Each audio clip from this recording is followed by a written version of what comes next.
먼저 이 자리에 함께 해주신 많은 우리 기자 여러분들께 감사드리고, 또 코로나19로 인해서 사망을 당한 많은 유가족들에게 위로를 전하며, 또 어려움을 겪고 있는 모든 국민들에게 위로의 말씀을 전하면서 방역을 위해 수고해 주신 관계자들에게 감사와 위로를 전합니다. 그동안 정부의 이 선별적 방역, 선별적 보도로 인한 교회의 폐해는 이루 말할 수 없이 컸습니다. 왜 선별적이라고 말할 수 있느냐 하면, 교회에 비대면, 대면 이런 언어가 나오기 시작할 때 그때의 확진자 수는 불과 200명 안팎이었습니다. 그런데 그때 그렇게 심하게 시작을 했습니다. 그런데 지금은 500명, 600명 매일같이 5, 600명씩 확진자가 나옵니다. 그런데 요즘은 슬금슬금 그냥 넘어가요. 이런 걸 볼 때 선별적 방역, 선택적 방역, 선별적 보도, 선택적 보도라고 말할 수밖에 없는 것이죠. 총리는 잘못된 통계와 과장된 자료를 가지고 헌법상 보장된 종교의 자유를 너무 쉽게 통제하고 제안을 했습니다. 처음에는 3일간의 자료를 가지고 예배의 형식을 제안하기도 했거든. 그리고 주장했고, 또 두 번째 답변에는 심처지를 포함해서 우리 방금 우리 손 목사님 말씀드린 대로 6개월간의 자료를 예배의 형식을 제안했다라고 일관성 없는 답변까지 했어요. 더욱 심한 것은 뭐냐? 교회의 폐쇄 명령과도 같은 이 비대면 예배 허용이라는 신조어를 만들어서 엄청난 사태를 가져오게 했습니다.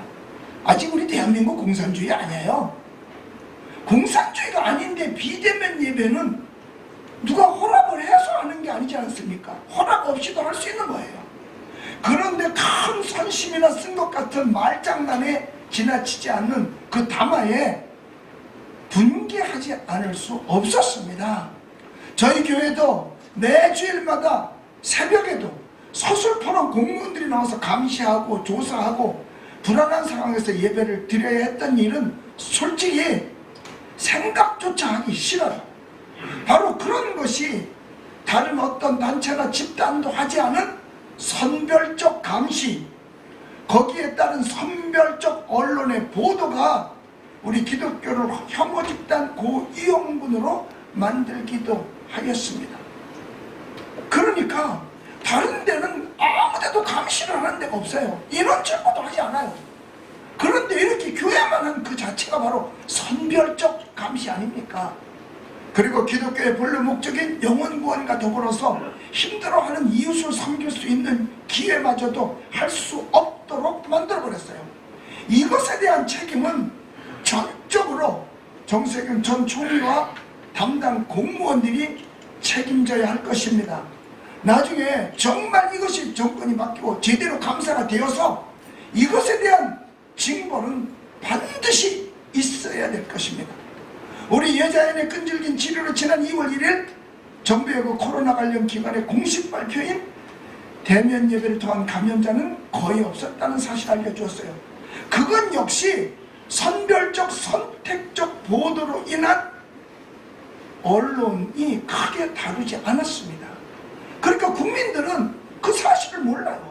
매일매일 방송에서 교회발 교회발해서 교회에서 나온 것은 교회에서 나왔다고 생각을 했는데, 아니면 아니다라고도 보도를 해줘야 되지 않아요. 그런데 그건 다르지 않아요. 정말 엄청난 차별에 된 것 같아서 사실은 억울하고 불쾌하고 분통이 터졌습니다.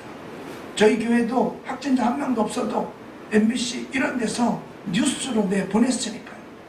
그런 가운데도 다른 그 어떤 것도 인원 제한을 검사하지 않고 교회만 감시하고 조사하여 가장 완벽한 방역시설로 완벽한 방역을 했어도 확진자가 한 명도 나온 적이 없고 다녀간 적이 없어도 숫자를 초월했다고 해서 교회는 고발을 당하였습니다. 이런 교회가 한두 교회가 아니에요. 저희 교회도 이미 고발을 당하여서 벌금 300만 원을 내라고 해서 지금 정식 재판을 청구한 가운데 있으며, 잘못된 이와 같이 방역이 목적이냐 통제가 목적이냐. 만약 방역이 목적이라면 우리 교회에 와서 매일같이 감시한 그 사람들, 자기네 입으로도 이만한 방역은 대한민국에서 본 적이 없다고, 우리 교회에서도 본 적이 없다고 하면서 인원 가지고서 고발을 했다. 이건 통제가 목적이지 방역이 목적이 아닌 거 아니겠습니까? 그렇다면 통제를 하려 한다면 왜 교회만 감시하고 통제를 해야 될까요?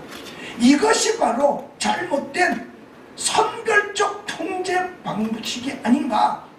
이건 잘못됐다라고 밖에 볼 수 없습니다. 정부는 지난 2월 1일 발표에도 대면 예배 확진자 없다고 하면서도 아직도 소그룹 때문이라고 하는 선별적 보도로 인하여 교회의 기본인 예배, 교육, 교제, 봉사, 전도를 사실 기존대로 할 수 없게 되어 있습니다.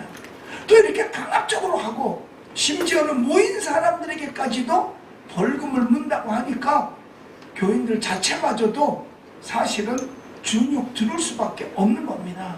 이것이 통제 아니고 뭐겠어요? 한 발 한 발 통제하다 보면 전체를 소나기에다 놓고 마음대로 하겠다는 것 아니겠는가? 이것까지 우리 기독교가 용납할 수는 없는 것입니다. 결국 이번에도 두 차례에 걸친 총리실의 답변에 대해서 객관적이지 않고 일관성도 없이 그냥 감사 없기에 객관적이지 않아요. 일관성도 없어요. 왔다 갔다 해요. 제대로 된 통계도 아니고. 그래서 감사원에 공직 감사 청구를 하게 된 것입니다. 특히 정세균 총리는, 전 총리는 자신은 보고만 받았다고 하고 해서 빠져나갈 수 있을런지 모르겠습니다. 이에 한국교회의 예배 회복과 우리 국민의 자유를 침해하는 잘못된 이 선별적 방역 정책에 대하여 진실이 밝혀지기를 진심으로 바라는 측면에서 저희는 감사를 청구하게 되었습니다. 그래서 우리 각 교회들에서 서명을 받아서 그 서명과 함께 지금 감사 청구를 하게 되어 곧 감사원에 제출하게 될 것입니다. 지금이라도 정부가 그동안 교회발 비대면 예배 허용의 그 실체를 정확히 공개하고 그리고 국민과 한국교회에 양해를 구하기를 요청드립니다. 아울러서 감사원은 정직하고 공정한 감사를 통해 한국교회와 힘들어하는 국민들의 마음을 헤아려 주시기를 소망합니다. 다시 한번 부탁합니다. 언론과 정부에 절대로 선별적 방역, 선별적 통계, 선별적 방송하지 아니하고 공정한 방송, 공정한 보도를 해주시고 공정한 방역을 해주시면 감사하겠습니다. 이상입니다. 감사합니다.